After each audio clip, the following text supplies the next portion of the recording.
نوتدونی اولین فروشگاه نوت موسیقی در ایران.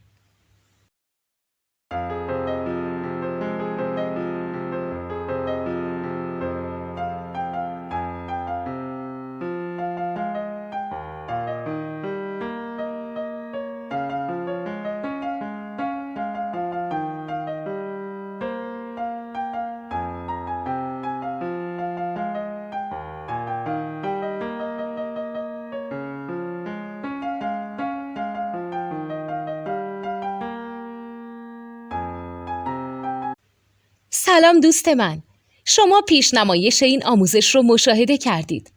برای دیدن آموزش به صورت کامل میتونید به وبسایت نوت2 که مرجع آموزش موسیقی هست مراجعه کنید. همچنین برای تهیه نوت موسیقی مرتبط با این آموزش هم میتونید به وبسایت نوتدونی که بزرگترین آرشیو نوت موسیقی در ایران هست مراجعه کنید.